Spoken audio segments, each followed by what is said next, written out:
अमेरिकी फौज में विद्रोह हो गया है। जैसा कि आप स्क्रीन पर देख पा रहे हैं, कई जगह अमेरिकी सैनिकों ने प्रदर्शन किए हैं तो कई जगह आदेश लेने से इनकार कर दिया है। और ये बात सिर्फ अमेरिकी फौजियों तक सीमित नहीं है, उनके अलावा अमेरिका के टॉप कमांडर भी आदेश मानने से इनकार कर रहे हैं।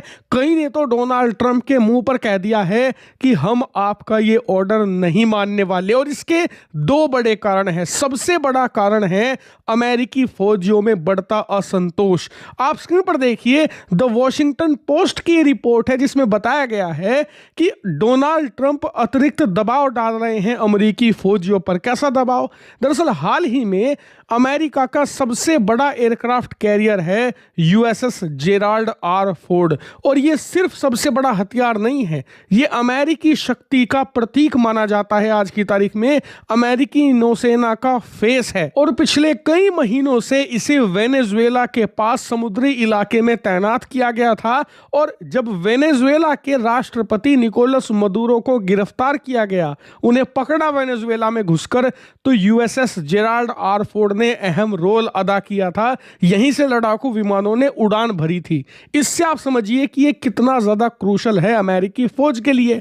लेकिन कई महीनों से वहां तैनाती के बाद इसे वापस अमेरिका लौटना था, क्योंकि इसमें एक तो साफ सफाई होनी होती है, दूसरा सप्लाई रिफिल करनी होती है, खाना पीना, हथियार, गोला बारूद दोबारा से भरने होते हैं, और तीसरा अहम काम होता है क्रू चेंज किया जाता है, यानी कि जो इस पर लोग तैनात हैं उन्हें बदला जाता है। क्योंकि अगर आप देखें तो ये इतना बड़ा एयरक्राफ्ट कैरियर है कि इसके ऊपर एक छोटा सा शहर होता है। कम से कम 3 से लेकर 4,000 नौसैनिक हमेशा जेराल्ड आर फोर्ड पर तैनात रहते हैं। खैर, हर कुछ महीनों के बाद जो क्रू मेंबर्स होते हैं उन्हें बदला जाता है ताकि उन्हें छुट्टी मिल सके।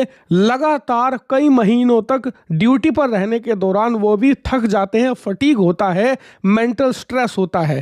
खैर, हुआ ये कि वेनेजुएला पर महीनों की तैनाती के बाद अचानक से पिछले हफ्ते डोनाल्ड ट्रंप ने आदेश दे दिया कि जेराल्ड आर फोर्ड वापस अमेरिका नहीं लौटेगा, उल्टा इसे अब ईरान भेज दिया जाए। और इसके नतीजे काफी ज्यादा बुरे होने वाले थे जेराल्ड आर फोर्ड के लिए। कैसे? दरअसल हुआ यह कि पिछले कुछ दिनों रिपोर्ट निकलकर सामने आई कि ईरान जाते वक्त रास्ते में ही इस जेराल्ड आर फोर्ड के जो टॉयलेट्स थे वो ब्लॉक हो गए। मतलब वो काम नहीं कर रहे हैं, ओवरफ्लो कर रहे हैं। पूरे एयरक्राफ्ट कैरियर पर गंदगी है, क्योंकि लगभग आधा साल हो चुका है इस पर सफाई हुए। और खासकर कि जो वहां पर सेलर्स तैनात है, जो नौसैनिक तैनात हैं, उनकी भी मनोदशा ठीक नहीं है। इसी वजह से वो वापस जाना चाहते हैं अमेरिका, क्योंकि बहुत लंबे समय से वो इस पर तैनात हैं।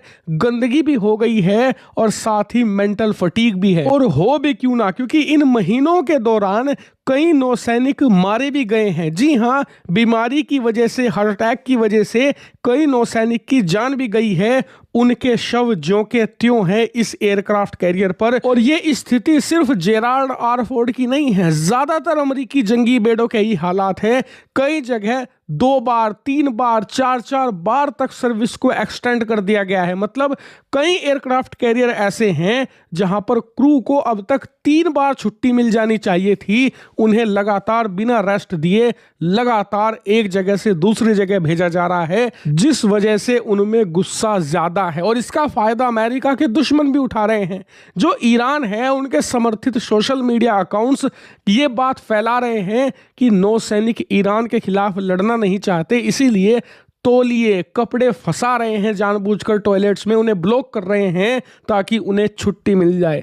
इतना ही नहीं, डोनाल्ड ट्रंप के लिए एक दूसरी समस्या भी तैयार खड़ी है। आप स्क्रीन पर देखिए, रिपोर्ट आई है कि अमेरिकी सेना के टॉप कमांडर ने ईरान पर हवाई हमले को लेकर ट्रंप को समर्थन नहीं दिया है। उन्होंने कहा है कि अगर हम ईरान पर हमला करते हैं तो हमारी सेना में भी मरने वालों का आंकड़ा बहुत ज़्यादा बढ़ेगा। उनके अनुसार ईरान कोई वेनेजुएला नहीं है जो कि ऐसे ही हथियार डाल देगा। वो लड़ेगा और सालों तक लड़ सकता है, जिससे कि अमेरिकी नौसेना और अमेरिका की तीनों फौज बुरी तरीके से फंस जाएंगी और दुनिया भर का व्यापार भी खतरे में आ जाएगा, क्योंकि ईरान सबसे पहले स्ट्रेट ऑफ हरमुज को ब्लॉक करेगा। यही कारण है कि डोनाल्ड ट्रंप को अपने सेना मुख्यालय पेंटागन से ही सपोर्ट नहीं मिल रहा है ईरान पर स्ट्राइक करने के लिए, जिस वजह से लगातार उनकी स्थिति कमजोर पड़ रही है और सेना के अंदर, देश के अंदर ट्रंप की विश्वसनीयता लगातार कमजोर पड़ रही है, क्योंकि हाल ही में टैरिफ पर भी सुप्रीम कोर्ट ने उन्हें करारा झटका दिया है।